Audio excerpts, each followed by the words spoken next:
this lesson, we'll cover the event calendar. The SentryOne event calendar provides a way to see all of the events that happen across your entire environment or across a single server or instance in a calendar-style window. By making use of this graphical calendar, you can quickly see all of the events that are happening at any one time and easily identify conflicting events. To open the event calendar, right-click on All Targets or a specific server or instance, choose Open and Event Calendar. Now this view is looking across all of the servers in our demo system. It's very, very busy, but I wanted to point out a couple of items. First, at the top is the Reoccurring Events pane. These are events that either run so often or for so long they would clutter the calendar. To the right, you'll see a red striped bar. This indicates that there are other events that aren't showing up because of a lack of screen real estate. You can click on this to zoom in. Later in this video, we'll talk about filtering so that we can view something like this in a way that's more manageable. But first, let's open the event calendar for Redmond SQL 03. This is a little clearer, but I'm going to demonstrate how we can define the time frame that we're seeing in the toolbar. Here's the starting time for this event calendar, and we can see here that we're looking at events over one day. If I wanted to look at this time frame yesterday, I would choose Yesterday from the calendar and select the Go icon. Next to that is an icon to take you to the current time. Here there are options for 1 minute, 10 minute, 1 hour, 4 hour, 1 day, or multiple day views. I'm going to choose 4 hours. You can also zoom in or zoom out using these icons and go forward and backward on the calendar using these icons. We'll talk about the view icon and the conflict viewer shortly. At the top of this view, we can see items that are still running. For each event, there's quite a bit of information. First, the blue bar to the left of each event indicates runtime. If we're looking at events that have already occurred like we are here, it will be the actual runtime.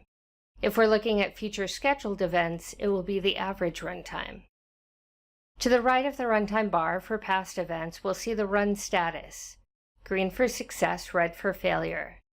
The one exception is for advisory conditions. The color for advisory conditions will be the color that was chosen when the condition was created. Next to the run status will be a glyph. Each type of event has its own glyph so that you can quickly determine what kind of event you're viewing. Hovering over the glyphs will show you what type of event it is. We see the time that the event started, and if you're managing servers in different geographic locations, you'll see the time offset in parentheses next to the time. In this instance, this server is 3 hours ahead of my current time. We'll then see the server and/or instance name and the name of the event. You may notice that some of the events are white and some are orange. The ones in orange are the ones that have the potential to be conflicting events. You can reschedule these, or if they aren't in fact conflicting, they can be marked as such. And we'll do that later.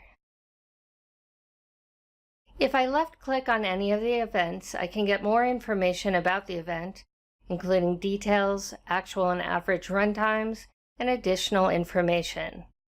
We've talked about adding notes to events and conditions. If there are notes, we'll see that information here. If this is a SQL agent job with multiple steps, we'll see a gray triangle at the bottom right. Clicking on that will give us a step callout. A right-click on any event provides a number of different options. Open will have different actions dependent on the type of event. Opening an advisory condition will take you to that condition. Opening a job will take you to the information about that job.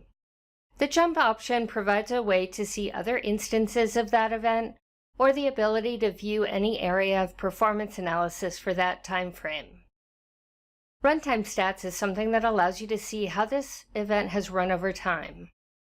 One thing to mention with runtime stats is that occasionally something might occur that would skew the minimum, maximum, and average runtimes for a SQL agent job. If something like that happens, you can open the job and define when runtime statistics should be calculated from. There are a number of items that can appear on the right-click context menu depending on the type of event. One thing to point out here is the option to never treat this as a conflict. We're currently looking at the calendar in Calendar View, but there is also a list view that groups events by event source. We can expand these to see further information. You can also make use of a split view. Clicking on an event in either view will highlight it in the other view. Selecting the Event View tab on the Navigator pane will allow us to filter the events we're viewing. The Filter tab provides different ways to filter based on items like run state, run status, and review status. We can filter by using text and then duration.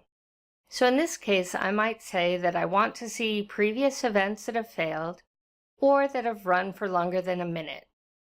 I'll select Failed under Run Status, choose Or, and then for the duration filter, choose Average Actual Duration and greater than 1 minute. The Properties filter can define the number of days you're viewing, the time frame, and if you choose a time frame less than 1 day, you can also select the start time. Event Sources is the other tab that you can use to filter. If I only wanted to see SQL Server Agent jobs, I can uncheck all and only select SQL Server Agent jobs. As you can see, when I do that, I also have the option to select specific categories.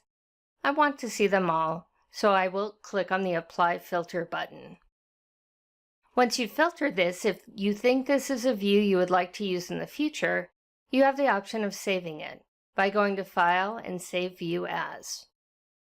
By default, this view is only available to you, but by checking Make this view public, anyone will have access. To view your new calendar, select Navigator and expand Event Calendars. If you did not make it public, it will be under the Local folder. Otherwise, it will appear under Shared. The last thing I'd like to cover is a Future Scheduled Jobs and Conflict Viewer. The ability to view scheduled jobs in this graphical interface greatly helps to see when jobs might be running simultaneously. One thing you can do within the event calendar is drag and drop to reschedule the jobs. You will be presented with a dialog box to ensure that this is what you want to do. This will actually change the schedule used by the SQL Server agent. The icon for the conflict viewer on the toolbar opens a window that will show you any future potential conflicts. This view is ordered by total conflict time by default. Double-clicking on any of the jobs will take you to that job on the event calendar so that you can reschedule it if you decide that is necessary.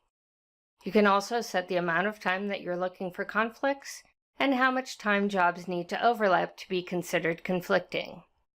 The graphical representation of events occurring in your environment helps you to both troubleshoot what happened at specific times, along with a view of your future scheduled jobs to help prevent conflicting schedules.